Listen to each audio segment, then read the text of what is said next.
Welcome back. I hope you're doing great. In the previous video, we understood what is the need for normalization with an example. Before we get into different normalization forms like 1NF, 2NF, 3NF, and BCNF, as a part of this video, we'll understand different dependency constraints. We can talk about this topic at a length, but we are trying to cover the dependency constraints just enough to understand the normalization forms.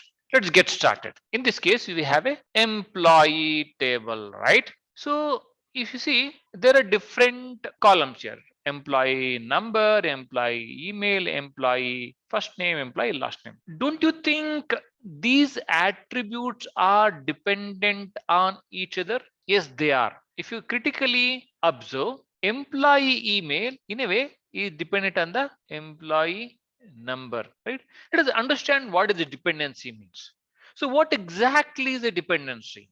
Dependency is a constraint that applies to or defines the relationship between the attributes. As we discussed, we have an employee number and we have an employee name. Okay, there is a relationship between these two attributes in a relation. Dependency occurs in a database when information stored in the same database table uniquely determines other information stored in the same table. We'll take an example and understand this further. So we do have different dependencies. We can say there are types of the dependencies or just different dependencies. They are functional dependency, transitive dependency, and partial dependency. What exactly is a functional dependency? Functional dependency is a relationship between attributes of a table dependent on each other. Now, if you look at this diagram, we are saying A is a determinant and B can be regarded as a dependent.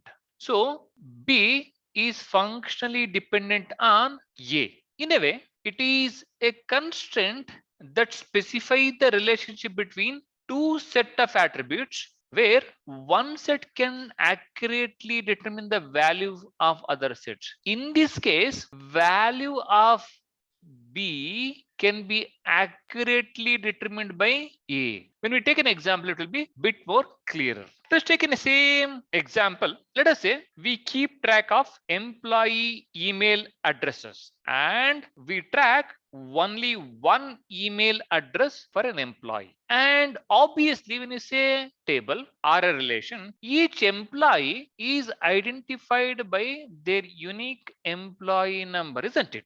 There is a functional dependency of email address on the employee number.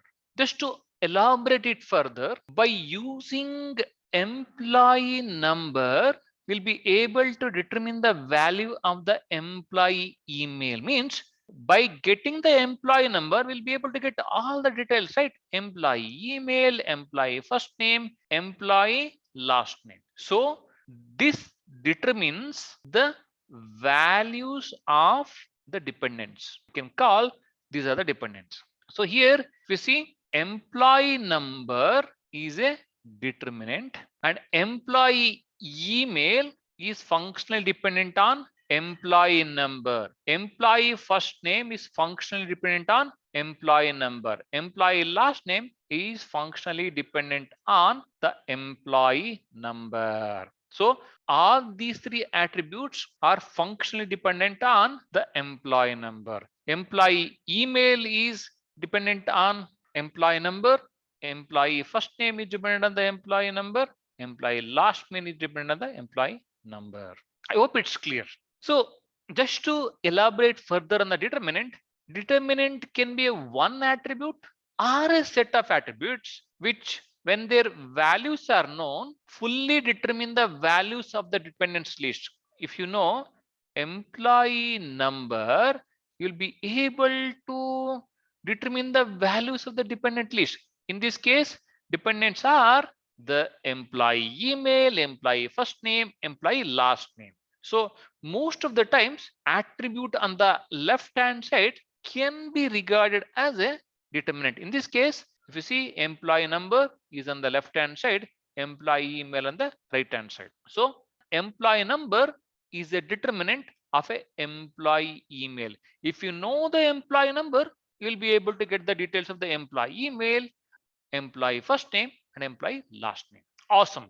We understood what is functional dependency. Let us transition to transitive dependency. If you see, there is some transition involved here, isn't it?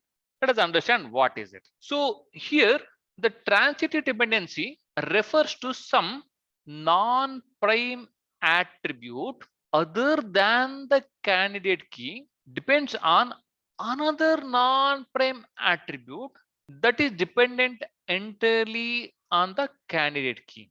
Here B depends on A, C depends on B. So transitively, C is dependent on A. Here, this can be regarded as a non-prime attribute. What do you mean by non-prime attribute? An attribute which cannot become a primary key. That is called as a non-prime attribute. So non-prime attribute depends on another non-prime attribute that entirely depends on the candidate key. When you take an example like this, here employee number is a prime attribute, or you can say candidate key also, because we'll get a prime keys from a candidate keys only. Department number is dependent on the employee number. Then department name is dependent on department number. What it means is department name is transitively dependent on employee number, which is a candidate key. So this is a non-prime attribute that depends on a department number. Department number depends on the employee number. So department name transitively dependent on the employee number. Awesome. We understood what is transitive dependency. Let us tackle the one more dependency, that is partial dependency. What is partial dependency? Are we talking about a partiality, central government, state government, and all those things? No. We are talking about the partial dependency between the attributes in a relation. So what is partial dependency? Partial dependency exists when an attribute B is functionally dependent on attribute A and A is a multi-part candidate key. We can say partial dependency exists when attribute A is functionally dependent on attribute A and this A attribute is a component of the multi-part candidate key. Let us take an example here. If you see here, we have invoice number and we have line number. Only invoice number cannot be a primary key, right? So in this case, in some cases it can be.